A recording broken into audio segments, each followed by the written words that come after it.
Assalamualaikum warahmatullahi wabarakatuh. Halo teman-teman, kembali lagi dengan saya Rizka Dwi Handayani, NPM A1G019062, berasal dari semester 5A Pendidikan Guru Sekolah Dasar Universitas Bengkulu. Video saya kali ini untuk memenuhi tugas kuliah mata kuliah konsep dasar biologi dan kimia dengan dosen pengampu Bapak Ferry Noperman MPD. Pada video ini, saya akan menjelaskan tentang materi anatomi dan fisiologi manusia atau AFISMAN. Simak penjelasan dari saya ya. Baiklah, di materi pertama saya akan menjelaskan tentang sistem pencernaan manusia. Terdapat organ-organ pencernaan pada manusia, yang pertama yaitu mulut. Di dalam rongga mulut merupakan awal saluran pencernaan. Di dalam mulut terdapat lidah, gigi, kelenjar ludah, dan kerongkongan. Lidah berperan dalam mencerna makanan secara mekanik. Lidah membantu di dalam proses mengunyah, menelan, mengenali rasa, dan mengenali tekstur. Selain itu, lidah juga berfungsi sebagai alat pengecap yang dapat merasakan manis, asin, pahit, dan asam. Gigi memiliki fungsi untuk mengunyah dan mencerna makanan. Ludah berfungsi untuk melarutkan makanan, memudahkan penelanan, dan melindungi selaput mulut terhadap panas, dingin, asam, dan basah. Di dalam ludah terdapat enzim petialin atau amilase yang berfungsi mengubah makanan di dalam mulut yang mengandung zat karbohidrat atau amilu menjadi gula sederhana jenis maltosa. Kerongkongan berfungsi sebagai jalan bagi makanan yang telah dikunyah dari mulut menuju ke lambung. Yang kedua yaitu lambung. Lambung merupakan saluran pencernaan makanan yang melebar seperti kantung yang terletak di bagian atas rongga perut sebelah kiri dan sebagian tertutup oleh hati dan limpa. Lambung dapat melakukan berbagai gerakan kontraksi. Gerakan kontraksi tersebut berguna untuk mencerna makanan dan mencampurkannya dengan enzim sehingga terbentuk bubur atau kim.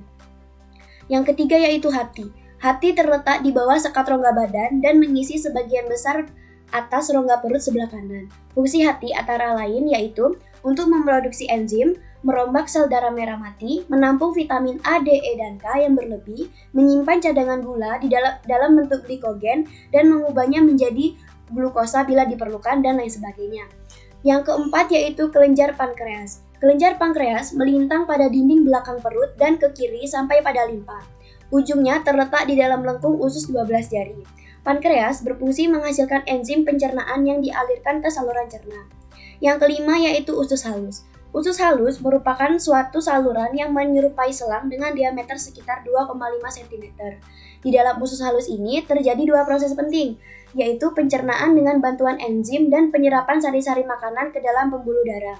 Di dalam menjalankan fungsinya, usus halus dibantu oleh hati, pankreas, dan kelenjar pada dinding usus halus. Yang keenam yaitu usus besar. Di sebelah kanan di dalam perut terdapat usus besar yang berfungsi untuk menyerap air yang masih tersisa pada makanan. Sisa makanan yang siap dikeluarkan dari tubuh disebut dengan feses. Dan yang terakhir yaitu anus. Anus memiliki fungsi sebagai jalur untuk membuang zat sisa makanan. Sebelum dikeluarkan, feses ini akan ditampung terlebih dahulu di bagian ujung usus besar yaitu rektum. Selanjutnya yaitu proses pencernaan makanan. Terdapat dua proses pencernaan makanan. Yang pertama yaitu pencernaan mekanik, yaitu proses perubahan makanan dari bentuk besar atau kasar menjadi bentuk kecil atau halus. Yang kedua yaitu pencernaan kimiawi, yaitu proses perubahan makanan dari zat yang kompleks menjadi zat-zat yang lebih sederhana dengan menggunakan enzim. Selanjutnya yaitu sistem pernapasan manusia. Terdapat organ-organ pernapasan pada manusia. Yang pertama yaitu rongga hidung. Rongga hidung berlapis selaput lendir yang berfungsi sebagai menangkap benda asing yang masuk lewat saluran pernapasan. Di dalamnya terdapat beberapa struktur penyusun yaitu kelenjar minyak, kelenjar keringat, rambut pendek, dan rongga. Yang kedua yaitu tekak atau faring yang terletak di bagian rongga hidung dan mulut. Tekak tersusun dari otot lurik dengan panjang kurang lebih 4 cm. Tekak ini merupakan persimpangan antara saluran pencernaan dengan saluran pernapasan.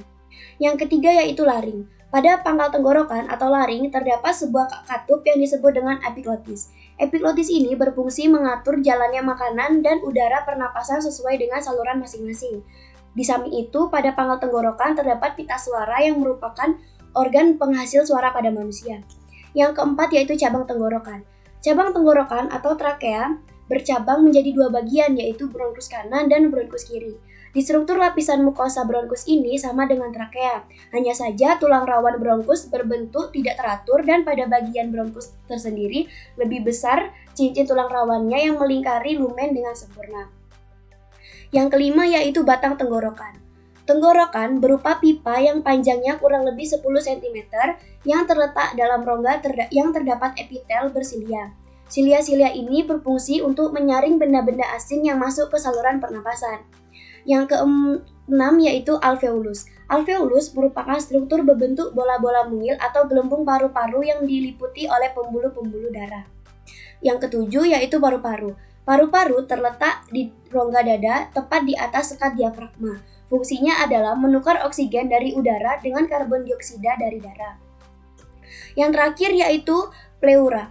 Pleura merupakan selaput pembungkus paru-paru yang terdiri atas pleura viscerae yang melekat pada paru-paru, berselaput bagian dalam yang langsung menyelimuti paru-paru yang disebut dengan pleura dalam. Selanjutnya yaitu pleura parietale yang melapisi dinding dada, lalu pleura costillare dan pleura cervicalis.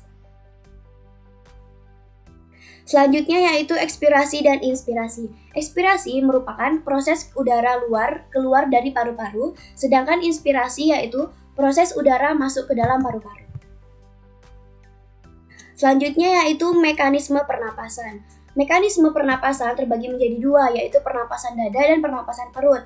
Di dalam pernapasan dada terdapat fase inspirasi dan fase ekspirasi, di mana fase inspirasi tersebut yaitu udara masuk, tulang rusuk terangkat karena kontraksi otot antar tulang rusuk dan volume rongga dada membesar. Sedangkan fase ekspirasi yaitu udara keluar, tulang rusuk turun karena otot interoksanya berelaksasi dan volume rongga dada mengecil. Sedangkan di pernapasan perut, fase inspirasi yaitu udara masuk, otot diafragma berkontraksi, diafragma mendatar, dan volume rongga dada membesar. Selanjutnya yaitu fase inspirasi yaitu udara keluar, otot diafragma relaksasi, otot perut kontraksi, diafragma melengkung ke rongga dada, dan volume rongga dada tersebut mengecil. Selanjutnya yaitu sistem peredaran darah pada manusia. Yang pertama yaitu jantung. Jantung adalah organ sistem peredaran darah yang bertugas memompa darah dan mengalirkan darah di dalam pembuluh darah yang terletak pada rongga dada di antara kedua paru-paru. Di atas diafragma tersebut dengan posisi condong ke kiri. Jantung dilapisi oleh perikardium yang membantu cairan perikardia. Perikardium berfungsi untuk melindungi jantung agar tidak terluka karena bergesekan ketika berdetak. Yang kedua yaitu pembuluh darah. Terdapat 3 pembuluh darah. Yang pertama yaitu pembuluh darah nadi atau arteri. Pembuluh darah arteri ini adalah pembuluh darah yang membawa darah meninggalkan atau keluar dari jantung. Sedangkan pembuluh darah balik atau vena yaitu pembuluh darah balik yang pembuluh darah tersebut mengangkut darah menuju ke jantung. Yang terakhir yaitu pembuluh kapiler. Pembuluh darah kapiler ini merupakan pembuluh yang menghubungkan ujung pembuluh nadi kecil dengan ujung pembuluh balik. Selanjutnya yaitu peredaran darah. Peredaran darah besar yaitu sistem peredaran darah besar dimulai ketika bilik kiri jantung memompa darah yang mengandung oksigen dan nutrisi melalui aorta atau arteri utama ke seluruh tubuh.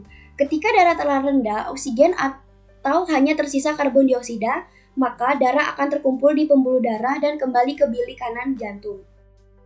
Selanjutnya yaitu peredaran darah kecil, yaitu sistem peredaran darah ini dimulai ketika darah di bilik kanan jantung yang rendah oksigen dipompa oleh arteri menuju ke paru-paru. Disinilah karbon dioksida yang ada di dalam darah dilepaskan ke saluran paru-paru. Selanjutnya yaitu sistem gerak pada manusia. Sistem gerak pada manusia yang pertama yaitu otot. Otot merupakan alat gerak aktif karena kemampuannya untuk melakukan kontraksi atau memendek dan relaksasi yang yaitu memanjang atau kembali ke ukuran semula. Berdasarkan macamnya, otot terdiri dari 3 macam. Yang pertama yaitu otot polos. Otot polos adalah otot pada tubuh manusia yang melapisi bagian dalam pembuluh darah dan organ, yaitu perut. Otot polos bertindak tanpa sadar dan tidak dapat dikendalikan secara sadar. Fungsinya sangatlah beragam tergantung dengan letaknya. Yang kedua yaitu otot rangka atau otot lurik. Otot ini adalah salah satu-satunya otot yang dapat dikendalikan secara sadar. Setiap tindakan yang dilakukan seseorang secara sadar melibatkan penggunaan otot rangka atau otot lurik. Contohnya yaitu berlari, mengunyah, dan menulis. Yang ketiga yaitu otot jantung. Otot jantung terletak hanya ada di jantung yang berfungsi untuk memompa darah ke seluruh tubuh. Otot jantung merangsang kontraksinya sendiri yang membentuk detak jantung. Jenis otot ini kuat dan bertindak tanpa sadar. Yang kedua yaitu rangka tulang. Yang pertama yaitu rangka aksial yang terdiri atas tulang tengkorak, tulang belakang, dan tulang dada dan tulang rusuk. Sedangkan rangka epindikular yaitu tulang gelang bahu, tulang gelang panggul, dan tulang anggota gerak. Selanjutnya yaitu jenis tulang. Yang pertama yaitu tulang rawan. Tulang rawan bersifat lentur tersusun atas sel-sel tulang rawan yang mengekskresikan kondrin berupa hialin atau kolagen. Pada tulang rawan mengandung sedikit zat kapur yang menyebabkan tulang rawan tersendiri menjadi sangat lentur. Yang kedua yaitu tulang keras. Tulang keras tersusun dari jaringan tulang keras yang terdiri dari sel-sel tulang yang berbentuk lingkaran. Selanjutnya yaitu bentuk tulang. Yang pertama yaitu tulang pipi. Tulang pipi berbentuk pipi atau tipis, contohnya yaitu tulang rusuk, tulang belikat, tulang dada, dan tulang tengkorak. Yang kedua yaitu tulang pendek. Tulang pendek berbentuk kubus atau pendek yang tidak beraturan. Contohnya ruas-ruas tulang belakang, pangkal lengan, pergelangan tangan, pergelangan kaki, dan pangkal kaki. Selanjutnya yaitu tulang pipa. Tulang pipa terdiri atas bagian ujung tulang yang membesar seperti bongkol dan bagian tengah tulang yang di antara dua epifisis. Dan yang terakhir yaitu tulang tidak berbentuk. Tulang tak berbentuk memiliki bentuk yang tidak teratur. Tulang ini tidak memiliki bentuk seperti pipa, pendek, atau pipi. Contohnya yaitu wajah dan tulang belakang. Selanjutnya yaitu cara kerja otot dan rangka. Cara kerja otot, jika mendapat rangsangan maka otot tersebut akan berkontraksi. Kontraksi otot tersebut ditandai dengan otot jadi memendek, menegang, dan mengembung pada bagian tengahnya. Kontraksi otot ini menyebabkan tulang tertarik sehingga terjadilah gerakan. Berdasarkan cara kerja otot dibedakan menjadi dua, yaitu otot sinergis dan otot antagonis. Otot sinergis yaitu otot-otot yang saling bekerja sama. Artinya, otot-otot tersebut berkontraksi dan berelaksasi secara bersamaan.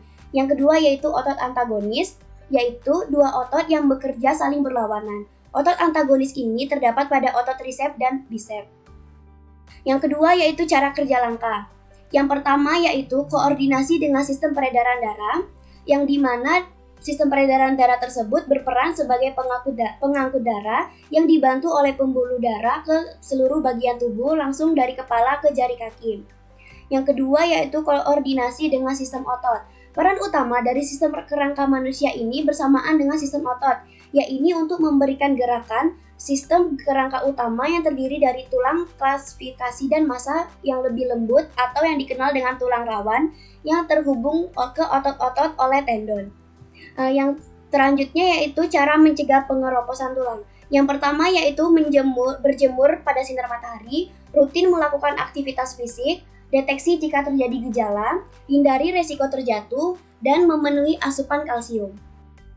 Selanjutnya yaitu sistem ekskresi pada manusia. Sistem ekskresi pada manusia ini adalah sistem yang bertugas untuk mengolah dan membuang zat sisa metabolisme dan racun di dalam tubuh.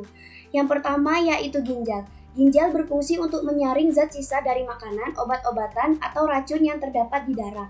Yang kedua yaitu hati. Hati berperan untuk membuang urea, pigmen empedu, dan racun. Hati merupakan kelenjar terbesar di dalam tubuh yang merupakan kelenjar detoks. Yang ketiga yaitu paru-paru. Paru-paru merupakan organ ekskresi yang berperan di dalam mengeluarkan karbon dioksida dan uap air yang dihasilkan dari respirasi. Yang terakhir yaitu kulit. Kulit berperan untuk mengekspresikan urea, garam, dan kelebihan air melalui kelenjar keringat yang ada di kulit. Selanjutnya yaitu sistem koordinasi manusia. Yang pertama yaitu sistem hormon. Berdasarkan aktivitasnya, sistem hormon terbagi menjadi tiga, yaitu kelenjar yang bekerja sepanjang hayat, kelenjar yang bekerja mulai masa tertentu, dan kelenjar yang bekerja sampai masa tertentu saja. Berdasarkan aspek macam dan letaknya, kelenjar dibedakan atas kelenjar hipofisis, kelenjar tiroid, kelenjar paratiroid, kelenjar epifis atau pineal, kelenjar timus, kelenjar adrenal, kelenjar pankreas, kelenjar usus dan lambung, dan kelenjar kelamin. Selanjutnya yaitu sistem saraf pada manusia. Sistem saraf adalah organ yang terdiri dari sel-sel neuron dan sel-sel pendukung. Sistem saraf menyampaikan informasi secara cepat melalui sinyal-sinyal listrik yang dialirkan ke organ tubuh melalui jaringan saraf. Berdasarkan fungsinya, sel saraf dibedakan menjadi 3, yaitu neuron sensorik atau neuron eferen, yang kedua yaitu neuron motorik atau neuron efektor, dan yang ketiga yaitu neuron asosiasi. Lalu berdasarkan tempatnya, neuron asosiasi dibedakan menjadi 2, yaitu neuron konektor dan neuron adjuster. Selanjutnya yaitu sistem pertahanan pada manusia.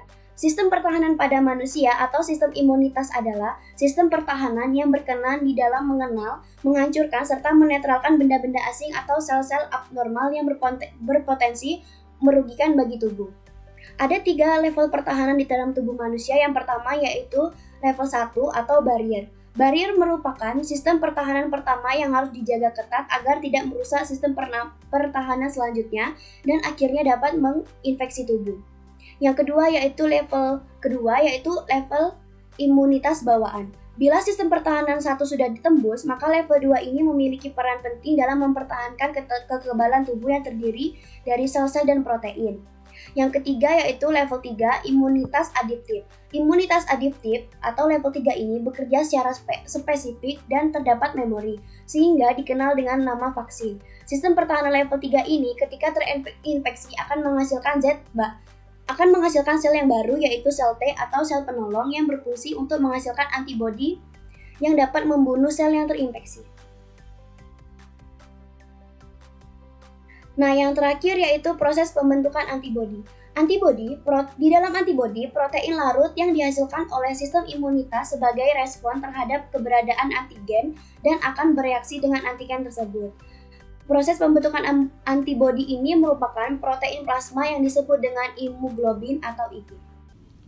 Baiklah teman-teman, sekian penjelasan materi anatomi dan fisiologi manusia dari saya.